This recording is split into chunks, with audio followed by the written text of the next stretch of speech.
Namo Buddhaya. Welcome to yet another new video from Introduction to Buddhism video series. From today's video, we are going to discuss about the question, who exactly is the Buddha? Now, Buddha, the word Buddha is a title name given to a person who has realized the true nature behind the life through his own wisdom.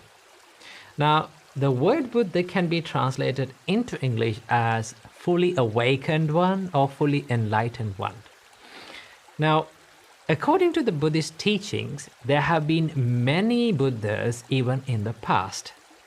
But then who is the Buddha that we see in these kind of pictures like this and this?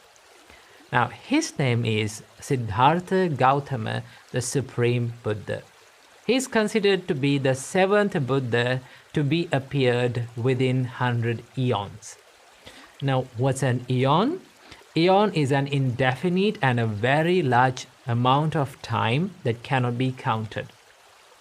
So, within 100 eons, there have been only 7 Buddhas. The Buddha mentions the rarity of the Buddhas as follows in Dhammapada. In 182nd verse, the Buddha mentions like this: "It is difficult to be born as human. Difficult is the life of beings. It is difficult to gain the opportunity to hear the true Dharma. And rare is the appearance of the Buddhas." Now this shows that the Buddhas or the appearance of the Buddhas are very rare to this world. So what exactly is the Buddhahood? Let's hear it from the Buddha himself. In his first sermon, the Buddha mentions this as follows.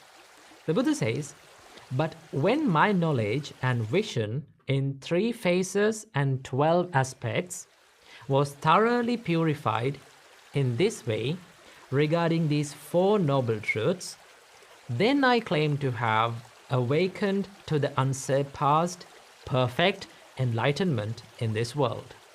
Now, this statement shows that one becomes a Buddha with a thorough and a pure realization of 4 noble truths in 3 phases and 12 aspects. Now, what are these 3 phases and 12 aspects? We will discuss it in the future videos when we discuss the 4 noble truths in detail. But for now, you can understand that one becomes a Buddha by a thorough and a purified realization of 4 noble truths. So then, was the Buddha a god or a prophet, or was he just a human being like us? Now, this was a very common question that was asked from the Buddha by the people when they met the Buddha for the first time. Now, at one time, a person named Dona meets the Buddha and asks this question. He asks, "Master, are you a deity?" Then the Buddha said, "No, Dona, I'm not a deity." Then he asked, "Are you then a demigod or a Gandhabba?" Then the Buddha says, "No, I'm not a Gandhabba." And then the Dona asked, "Are you then a demon?" Then the Buddha says, "No, I'm not a demon." Then finally he asked, "Then are you a human being?" Then the Buddha said, "No, I am not a human being either." Now, Dona was so surprised and confused, and he said that, "When I asked from you, are you a deity? You said no. When I asked from you, are you a Gandhabba? You said no. When I asked from you, are you a demon? Then you said no. When I asked from you, are you a human? You said no. Then what exactly are you?" Then the Buddha says this as follows. The Buddha says, "Brahmin, I have abandoned those stains because of which I might have become a deva or a deity. And I have cut them off at the root, made them like palm stumps, obliterated them so that they are no longer subjected to future arising. I have abandoned those stains, just as a blue or a white lotus flower, though born in the water and grown up in the water, rises above the water and stands unsoiled by the water.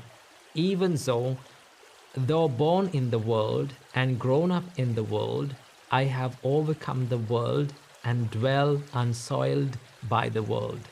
Remember me, Brahmin, as a Buddha. So then Buddha was neither a god, nor a prophet, nor an average human being like us. He achieved something extraordinary than an average human being. So he wasn't a god or a prophet, he was the Buddha. So then one can ask that, did the Buddha invent Buddhism by himself? Or was it just a mind-made philosophy that was invented by the Buddha? Now, Buddha mentioned about this in one of his sutras as follows.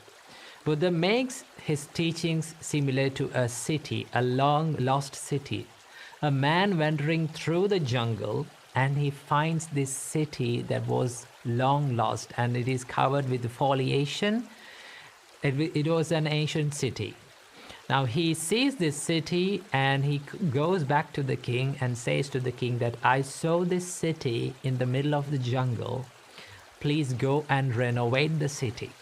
So that the king goes to that city, king finds that city and renovates it. And after some time it becomes populated with beings and people. And also it becomes a prosperous and an expanded city. Now same like that, the Buddha says, so too, bhikkhus, I saw the ancient path, the ancient road traveled by the perfectly enlightened one of the past. And what's that ancient path and that ancient road? It is this noble Eightfold Path. That is right view, right intention, right speech, right action, right livelihood, right effort, right mindfulness, right concentration. I followed that path, and by doing so, I have directly known aging and death, its origin, its cessation, and the way leading to its cessation. Having directly known them, I have explained them to the bhikkhus, the bhikkhunis, the male lay followers, and the female lay followers.